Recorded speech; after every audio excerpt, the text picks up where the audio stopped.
Mrs. Kunene made dinner and waited for her husband to come back home.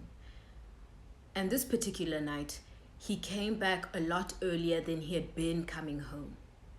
And so when he got in, she dished up and she served him.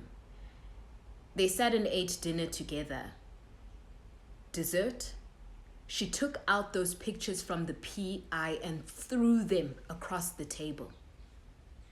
There in front of him, he was looking at pictures of himself exiting the hotel, but alone. She let him know, Kunene, listen to me very carefully. Whatever it is you're doing, whoever you're doing it with, you stop and you stop now. Otherwise, I will go to your work and I will let your colleagues know what type of man you are. I will tell your friends, I will tell your family. Do you understand me? And then I'll leave. He sobered up quickly. This scared him. It absolutely scared him. And he knew he was going to be in the dog box for a minute. Truth be told, that was the least of his worries compared to what would have happened if she had found out who he was fooling with.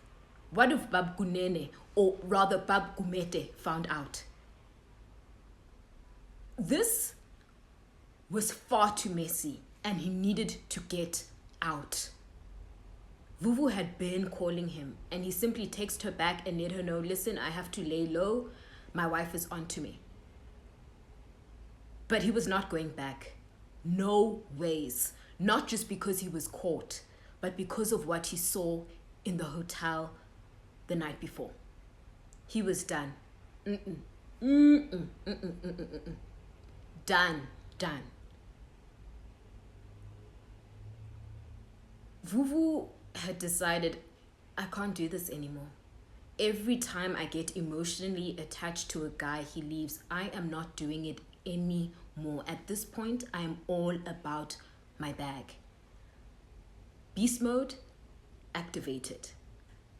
She went out to the club that night and acted a fool. She was here, bottle in her hand, dancing on the table, shouting, laughing, twerking, doing all of that foolishness. And Yaya was right there with her, joining in on the fun. They were enjoying. Now, I'm sorry for being crude, distasteful, but the truth is, Bab Kunene had parted with enough money to ensure Vuvu would be comfortable for a while. So she wasn't worried about having fun with somebody who could spend on her. No, she just wanted to have fun. And she found the guy. Or should I say, he found her, and they left the club together. Now at past 2 somewhere in Mozambique, in the AM,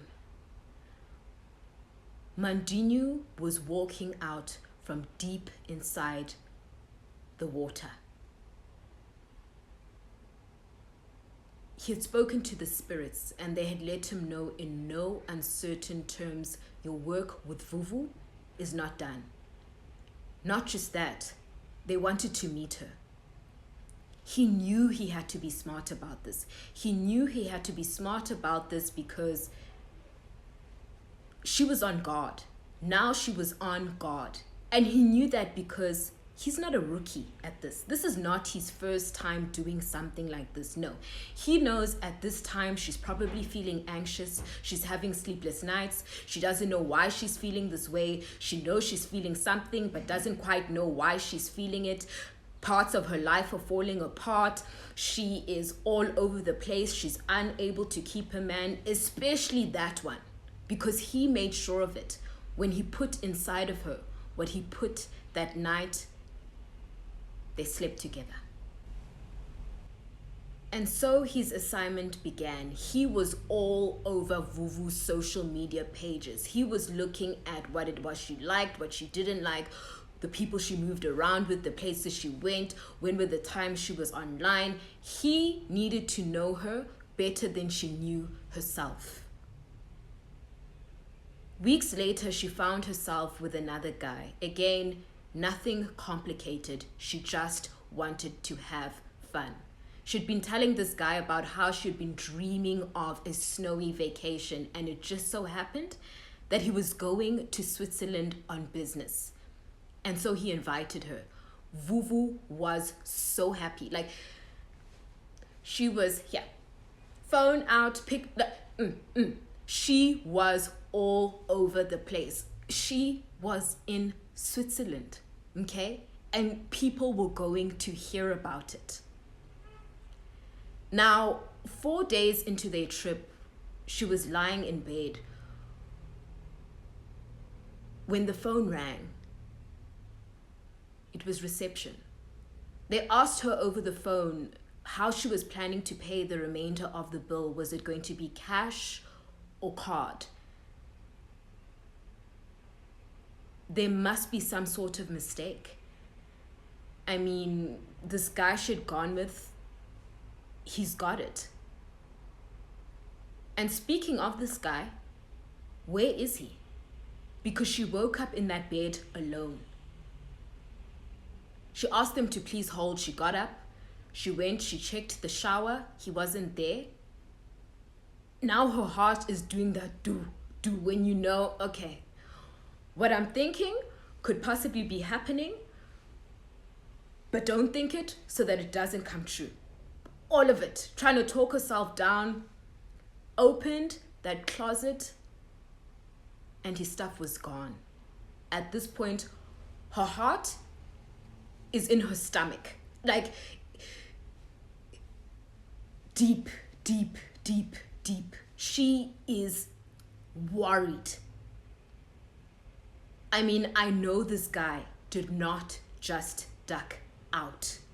No ways. She gets in the shower. She goes downstairs with her luggage so that she could speak to the people at reception, because checkout had come and gone. And any longer, she would have to pay for an extra night. She got to the front and she asked if there was any chance they had seen him, and they let her know, nobody saw anything. Ma'am, how's the bill getting paid? She explained what happened, and as empathetic as they were, or rather sympathetic, that wasn't going to pay the bill. They wanted their money and they wanted it now. And if she wasn't able to come up with it, they would have to call the police. So she stepped to the side and she was going through her phone like, who can I call? Who can I call to borrow this money? She needed help. Now, while she's standing to the side, the revolving doors move.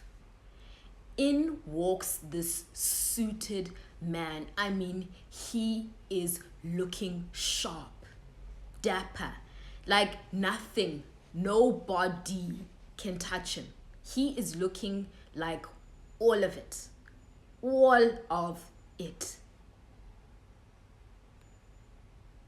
When Vuvu looks up, she sees him making his way to the reception counter. Yeah, it's Mandu. She was shocked. She was so shocked. But because of the fear and anxiety that was already coursing through her veins, she couldn't feel anything about him being there. He walked over to her and he greeted and asked her what was good. Like, you could see she was upset. So he wanted to know what happened, and she told him the story. And he was like, don't worry about it. I got you. I'll cover the rest of the bill. She was shocked and really glad he was able to help. I mean, under any other circumstances, she probably wouldn't have even spoken to him, but she needed this money, guys. She needed this money.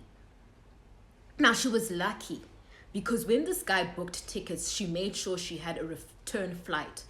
And so she wanted to leave. She wanted to leave Switzerland behind. She needed to get home. She didn't need any more trouble. She needed to go. So Mandu was like, hey, take my driver, go to the airport and safe travels. And so she did. Got on that plane and was out.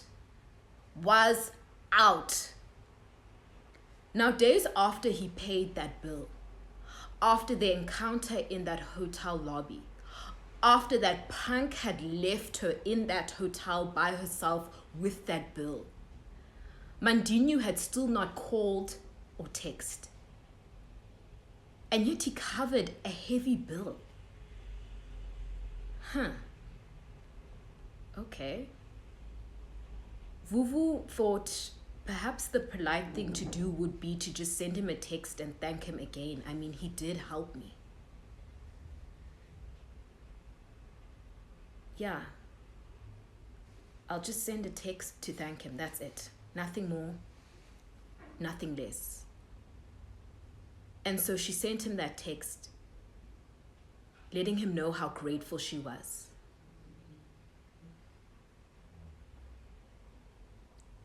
Got her.